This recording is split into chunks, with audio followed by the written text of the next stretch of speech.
María, María, María la Madre de Dios, María, pequeña María, la reina de mi corazón.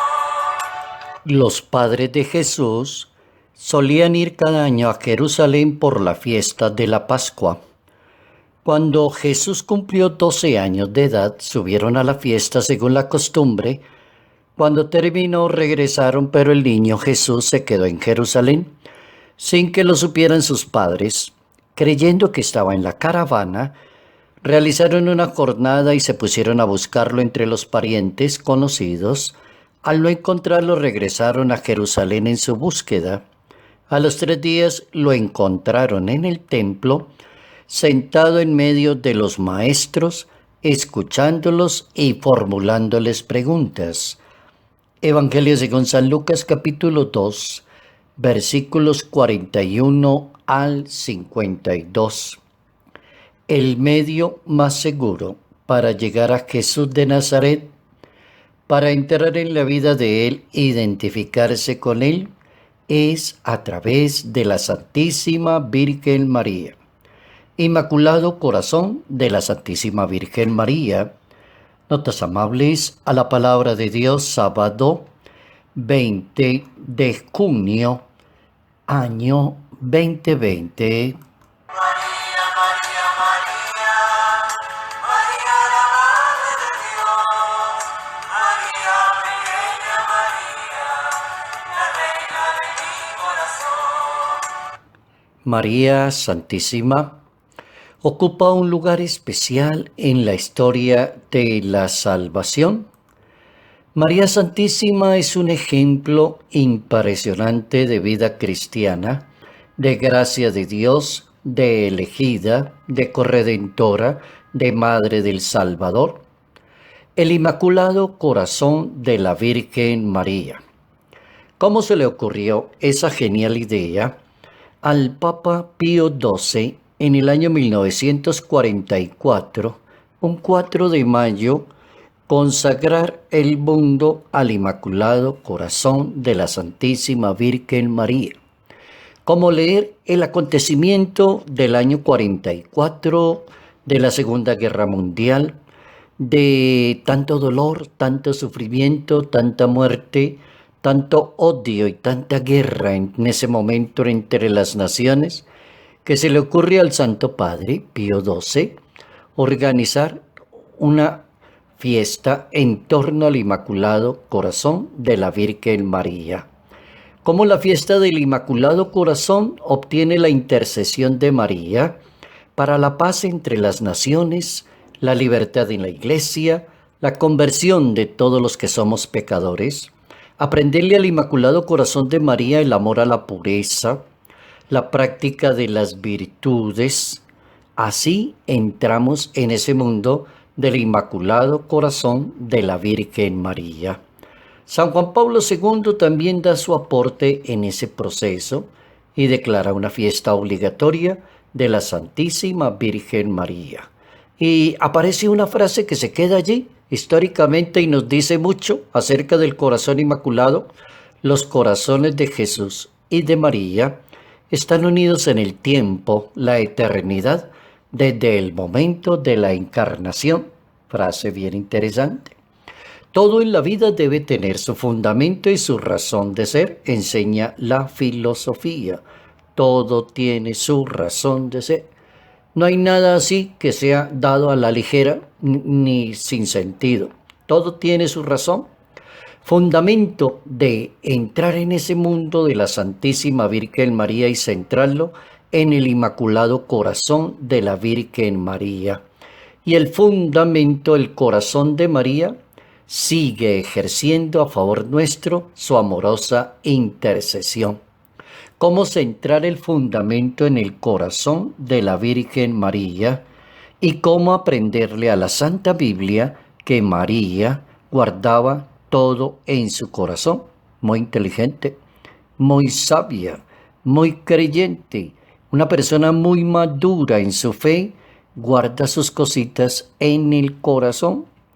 El amor del corazón de María se dirige primero a Dios y a su Hijo Jesús, pero se extiende también con solicitud al género humano, decía San Juan Pablo II, que Jesús le confió al morir y así la veneramos por la santidad de su inmaculado corazón y le solicitamos la ayuda maternal en el camino de la vida. Así pues que venerar el Inmaculado Corazón de María es venerar a aquella mujer excelente que está llena del Espíritu Santo, venerar a la llena del Espíritu Santo, venerar a la llena de gracia, como dice la Santa Biblia, venerar a la que siempre se conservó pura para Dios, venerar el corazón femenino siempre está lleno de amor por sus hijos y por eso representa ese corazón de la Virgen María rodeado con las rosas blancas en su cuadro original.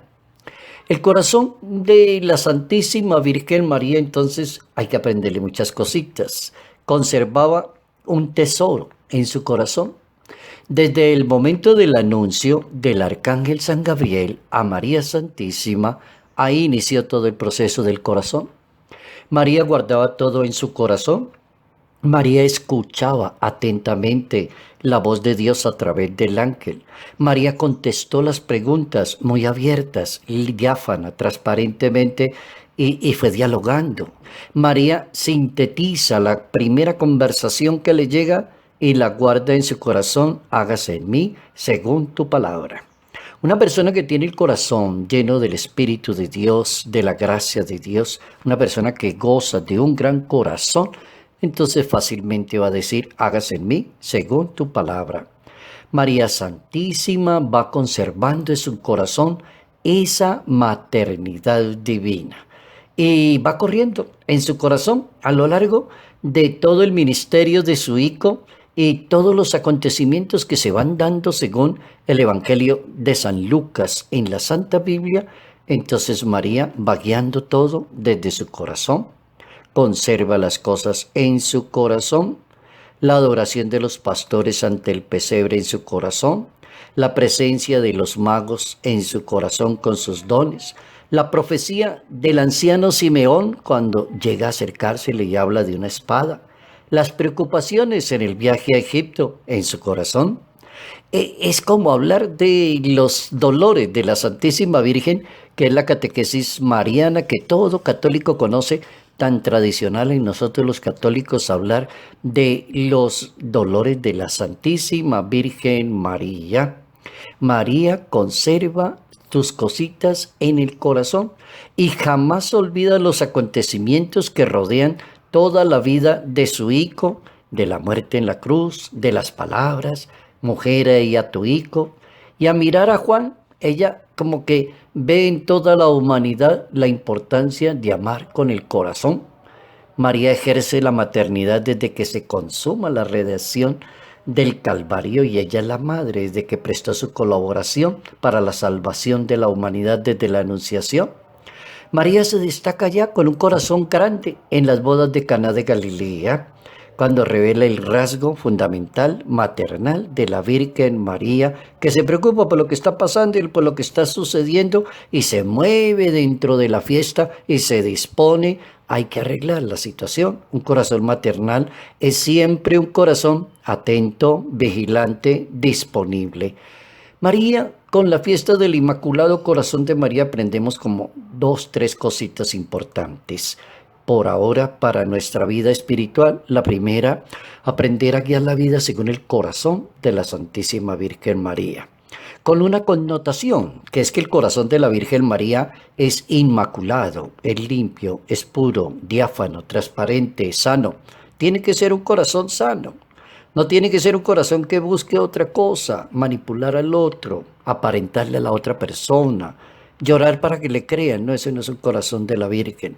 Un corazón limpio, transparente. Te le aprendemos a la Virgen primero a guiar la vida espiritual de nosotros a través de un corazón, pero que sea inmaculado, limpio. Segundo, le aprendemos a la Santísima Virgen a guardar las cosas en el corazón. ¿Y por qué tiene su secreto y su razón de ser lo que estoy diciendo? Porque no se guardan en la mente, no se guardan en la razón. Cuando uno guarda las cosas en la mente, las está recordando y odia más a las personas. recuerda el mal que le ha hecho esa persona, no ha podido olvidar eso, guarda rencor contra esa persona, siempre maneja una razón, una inteligencia maluconga. Cuando las cosas son en el corazón, cuando son del corazón, se dilatan más fácilmente, según la Santísima Virgen, y se dilatan con el amor. Y aparece perfecto en el amor. Entonces hay que aprender a guardar las cosas como la Virgen en el corazón. Hay que aprender también el dolor, cómo se levanta un corazón desde el dolor y se convierte en misión y se convierte en alegría. Es decir, no se detiene porque ya se sabe. Por eso hablar de los dolores de la Virgen María, hablar de un corazón grande y maravilloso que se fueron dando los acontecimientos y el corazón los fue catalizando, los fue organizando a medida que iban pasando. El primer dolor de la Santísima Virgen María es la profecía de Simeón en la presentación del niño Jesús, por el dolor que siente cuando Simeón le anuncia que una espada atravesará el alma. El segundo dolor, que María lo maneja muy bien, es la huida a Egipto con Jesús y San José, por el dolor que siente al huir precipitadamente. El tercer dolor es la pérdida de Jesús. Derrama Santísima Virgen María el dolor y las lágrimas al perder a su hijo 3 días buscándolo angustiada, y así lo dice el Evangelio de San Lucas en ese capítulo segundo, verso 41 al 52. Cuarto dolor, el encuentro de una madre llamada María con Jesús de Nazaret en una cruz. El encuentro cuando lo ve llevar a él la cruz a cuestas, camino del Calvario, va para la muerte, y la mamá lo acompaña y transforma ese dolor en la redención que pretende la muerte de su hijo. El quinto dolor es la crucifixión y la agonía de Jesús. Ya llega el momento más difícil, es el dolor de sentirse ya en la cruz, ya la agonía, ya sufriendo. La Virgen María convierte esa realidad y la organiza en su corazón. Sexto dolor, ya la lanza, el recibir en brazos a Jesús, bajarlo allá de la cruz, recibirlo a él y entregar a su hijo muerto. Y el séptimo, ya la sepultura de su hijo y la soledad de la Virgen María. Ya sentirse que llegó el silencio, la soledad, las cosas cambiaron totalmente. Qué bueno aprenderle al Inmaculado Corazón de la Santísima Virgen María, al Sagrado Corazón de Jesús y de María, que los dos van caminando en el tiempo y en la eternidad.